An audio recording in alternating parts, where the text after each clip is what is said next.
इमाराती हुकूमत पाकिस्तान में सरमायाकारी को तैयार है।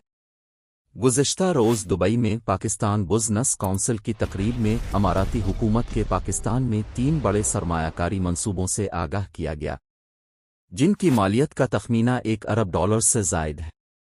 यूएई और पाकिस्तान के दरमियान शिपिंग एंड लॉजिस्टिक कॉरिडोर पर जुमे को दस्तखत हों। बिजनेस काउंसिल की तकरीब में chairman Pakistan export processing zone doctor Saifuddin Junejo ने वफ़द के हमरा शिरकत। यूएई को पाकिस्तान के 5 सरकारी इदारों के शेयर्स खरीदने की पेशकश। इस मौके पर डॉक्टर सैफुद्दीन ने कहा कि दुबई फ्री जोन्स के तर्ज पर पाकिस्तान एक्सपोर्ट प्रोसेसिंग जोन्स कायम किए जाएंगे, जिससे बरामदात का हदफ 3 साल में $5 अरब।